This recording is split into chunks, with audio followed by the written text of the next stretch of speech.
अस्सलाम वालेकुम। मैं हूं आपका मेज़बान आसफ सलीम मिठा। मैं प्रोग्राम लेकर आया हूं एनजे टीवी लंदन से। पर्दे के पीछे क्या है। पर्दे के पीछे जो भी था वो सबके सामने आ चुका है। सुप्रीम कोर्ट के 3 रुकनी बेंच ने एक ऐसा तारीखी फैसला दिया है जिससे पाकिस्तान के अवाम भूख नंग में भी एक बार बहुत खुश हो गए हैं, मगर उनकी खुशी ज़्यादा देर तक नहीं चल सकी, क्योंकि जिस वक्त ये फैसला आया उसके चंद घंटों के बाद निगरान हुकूमत ने अवाम पर पेट्रोल का बम गिरा दिया। और पेट्रोल का बम ऐसा गिराया है कि जो लोग सड़कों पर थे, अपने घरों की तरफ जा रहे थे, जिनकी गाड़ियों में मोटरसाइकिलों में पेट्रोल कम था, जब वो पेट्रोल पंप पर पेट्रोल लेने के लिए गए तो पेट्रोल पंप ने उनको घर तक जाने का भी पेट्रोल नहीं दिया गया। इसलिए कि इस रियासत में सिर्फ जो माई बाप है वो ताकत, डंडा और पैसा और रिश्वत बन गई है। इस मुल्क में यूं लगता है जैसे कोई कानून नहीं है, कोई अदालत नहीं है और कोई भी पूछने वाला नहीं है इस मुल्क में।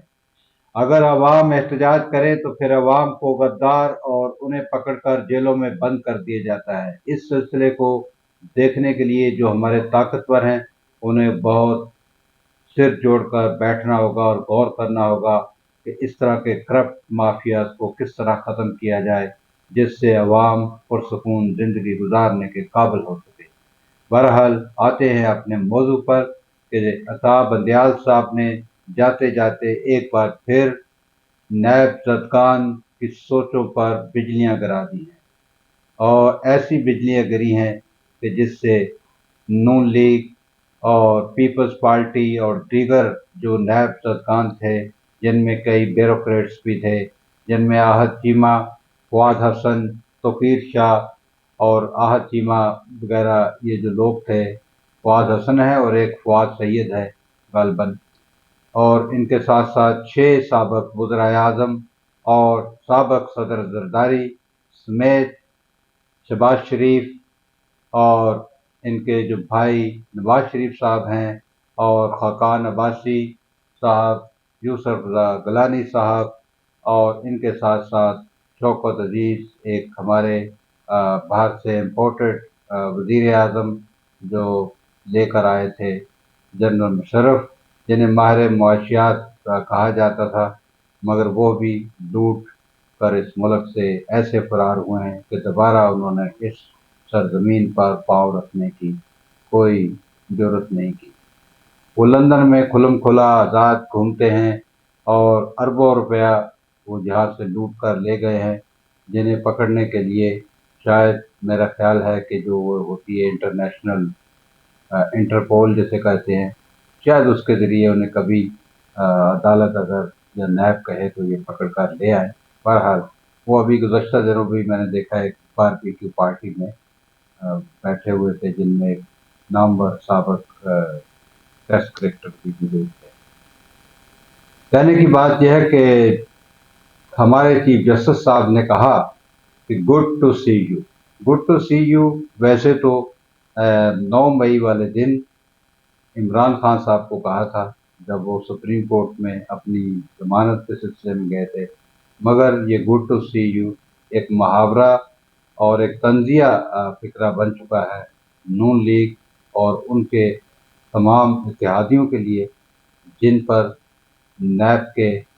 अरबों रुपए के करप्शन के मुकदमा, और इन मुकदमात को दोबारा खोल दिया गया है। जो कौमी असम्बली से नैब पर हमला किया गया था, इसे एक फरसूदा निज़ाम बनाने की जो कोशिश की गई थी, उस पर सुप्रीम कोर्ट ने अपना फैसला आज सुना दिया है, और अब तमाम जो तरमीम थी कौमी असम्बली से हुई थी, उन्हें रद्दी की टोकरी में बाकायदा तौर पर फेंक दिया गया। इसीलिए जमात इस्लामी के सरबरा अमीर जनाब सराजुल हक साहब ने भी कहा है कि ये बहुत अच्छा फैसला है। ज़ाहिर है ये बहुत अच्छा फैसला है, क्योंकि इस अवाम को जिस कदर करप्शन ने नुकसान पहुँचाया है, उसी कदर दुश्मन इतना नुकसान नहीं पहुँचा सका। इसलिए जिन हजरात ने इस मुल्क से जो लूट मार की है, बैरून मुल्क ले गए हैं। दुबई में हमारा चोरी शुदा खरबों डॉलर जो है दुबई में पड़े हुए हैं। और इसी तरह बरतानिया, अमेरिका, कनाडा, मलेशिया और दीगर जो ममालिक हैं, वहाँ भी हमारे जो चोर हैं बड़े बड़े, वो यहाँ से लूट कर ले गए हैं। चाहे उनमें अस्करी क़यादत से जो रिटायर्ड कुछ लोग हैं वो हों, चाहे जजेस हों, चाहे ब्यूरोक्रेट्स हों, सियासतदान हों, आम लोग हों, बिजनेसमैन हों, बेशुमार हमारा पैसा लूट कर किसी न किसी तरीके से बैरून मुल्क किया है। और इसके लिए मैं समझता हूँ कि हमारे आर्मी चीफ साहब बहुत इस वक्त मुखलस हैं। वो इस पाकिस्तान में जो भी हालात चल रहे हैं उनको वो नॉर्मलाइज करने के लिए बड़ी कोशिशें उन्होंने अपनी जो है वो सामने हमारे आई है। गुज़श्ता दिनों आपने देखा होगा कि डॉलर्स के बारे में बड़ी एक पेशरफ हुई है कि डॉलर की कीमत जो है वो कम हुई है, और इसके खिलाफ जो क्रैकडाउन किया गया था उसके खतर खा नताइज सामने देखने को मिल रहे हैं। इसी तरह ये जो ज़ख़ीरा अंदोज़ से चीनी के और दीगर चीज़ों के वो भी काफ़ी खौफशदा हो गए हैं और मार्केट में चीज़ें जो हैं वो मिल रही हैं। बस इसमें कोशिश जो है वो आगे बढ़नी चाहिए ताकि हमारे जितने भी अवाम हैं वो खुशो खुर्रम रह सकें। और बिजली के जो बिल्स हैं उन पर लाजमी हुकूमत और रियासत को सर जोड़ के बैठना चाहिए ताकि जो बिल्स में नाजायज़ किस्म के टैक्स हैं उन्हें ख़त्म किया जा सके। और जो लोग खालिस्तान बिजली इस्तेमाल करते हैं, ज़ाहिर है बिजली इस्तेमाल करते हैं, जितने यूनिट होते हैं उस पर थोड़ा सा सेल टैक्स लगाकर उसका बिल ले लें ताकि अवाम पर जो इतना बोझ है, क्योंकि अवाम की जो कमाई है वो नहीं है, मुस्तकिल तौर पर मुलाजमतें नहीं हैं। इसी तरह बिजली कम होने की वजह से फैक्ट्रियाँ बंद हो रही हैं। तो हमें बिजली का कोई, मेरे ख्याल में हम जिस तरह हमारे मुल्क में सारा साल तकरीबन सूरज निकलता है, और हमें चाहिए कि हम न्यूक्लियर भी उस पर भी हम कोशिश करें कि न्यूक्लियर जो बिजली है वो भी बनाने की कोशिश लाजमी करनी चाहिए। कुछ हमने बनाए भी हैं, कुछ प्रोडक्शन भी हो रही है, कुछ ज़ेर तमीर भी हैं। और साथ साथ हमें शमसी तवानाई की जो बिजली है इस पर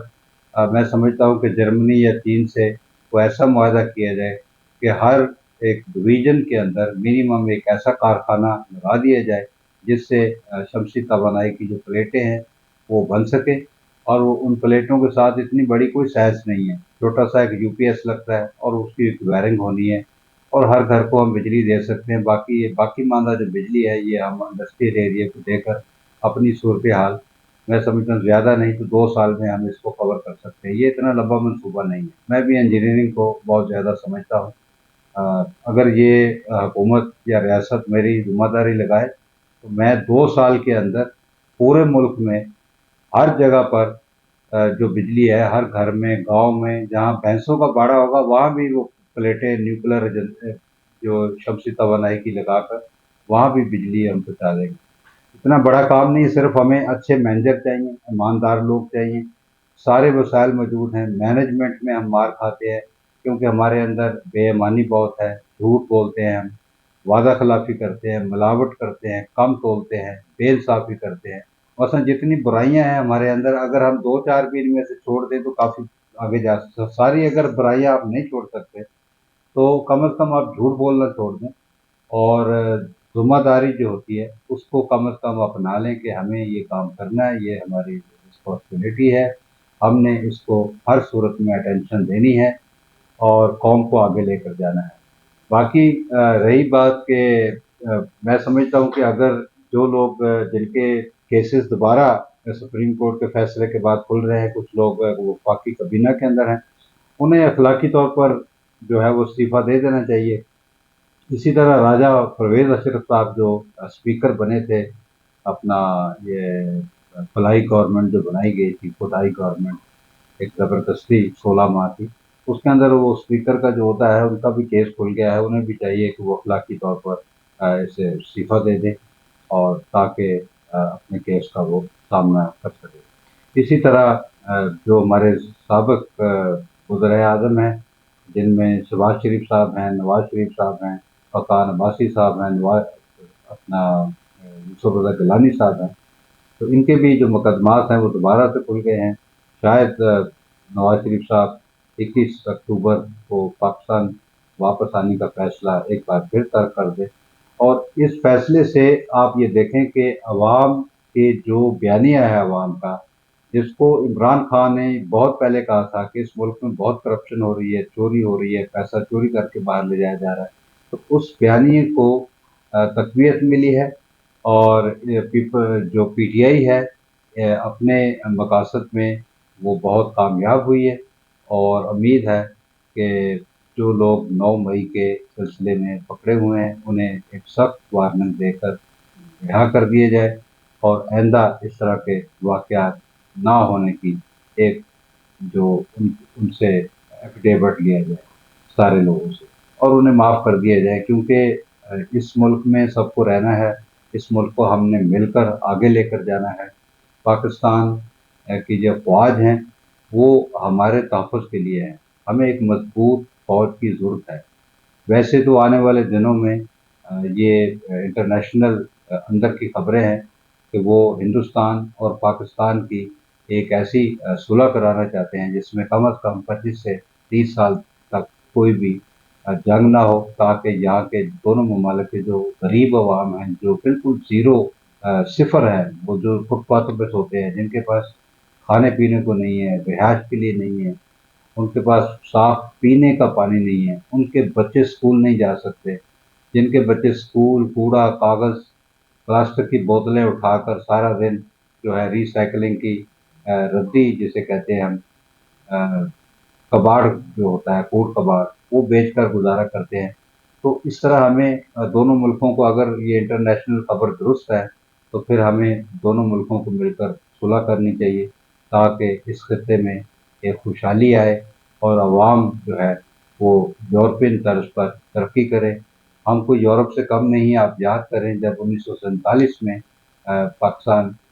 बना था, हमारा वजूद में आया था, तो 1 रुपए का 1 डॉलर था, आज तकरीबन 290-95 तक जा चुका है। मगर जब कोई ये कहते हैं कि जब वो मार्केट में जाते हैं इसे खरीदने के लिए, तो उन्हें इतने में मिलता नहीं है, मगर हमारे पास ऐसे मीडिया हाउसेज़ हैं जो हमें इस तरह की खबरें देते हैं। चले, डॉलर सस्ता तो हुआ, चाहे खबरों में सही। उम्मीद है आपको व्लॉग पसंद आया होगा, और आखिर में जाते-जाते मैं चेयरमैन क्रिकेट जनाब चौधरी प्रकाश राव साहब से ये ज़रूर दरख्वास्त करूँगा कि जो हिंदुस्तान से हम हारे हैं मैच, उसकी ज़रूर इंक्वायरी कराएँ, क्योंकि उस वक़्त पिच जो थी वो बड़ी बेहतर थी, और ये बाबर ने जो हमारे कप्तान हैं उन्होंने ये क्यों फैसला किया कि वो सेकंड बारी लेंगे, जबकि बैटिंग और जो टॉस होती है वो जीत चुके थे, तो बैटिंग उन्हें पहले करनी चाहिए थी। दूसरा, जो श्रीलंका से हम हार गए हैं एक सनसनीखेज मुकाबले में, उसमें आप देख लें कि 2 बालें हैं, 3 बालें हैं गालिबन, और उन्हें 6 रन चाहिए, और 6 रन में ये जो चौका लगा है, इस चौके पर इस तरफ उन्हें चाहिए थे तो वो फील्डर्स को बहुत करीब ले आते, ताकि बॉल जो है वो बाउंड्री लाइन की तरफ ना जा सके, मगर ये ऐसा नहीं हुआ। ये भी एक कप्तान की जो मैनेजमेंट है उसकी बहुत बड़ी एक गलती है, और मैं समझता हूँ कि जो बाबर हैं इनको, बाबर आजम, इनको तब्दील करना चाहिए, नया कप्तान लाना चाहिए, क्योंकि वर्ल्ड कप जो है बिल्कुल सर पे आ चुका है, या फिर इनकी थोड़ी सी सरजत होनी चाहिए ताकि ये आइंदा इस तरह की गलतियाँ ना कर सकें। उम्मीद है कि आपको व्लॉग पसंद आया होगा। बाकी इंशाअल्लाह कल मुलाकात होगी इसी टाइम। अल्लाह हाफ़िज़।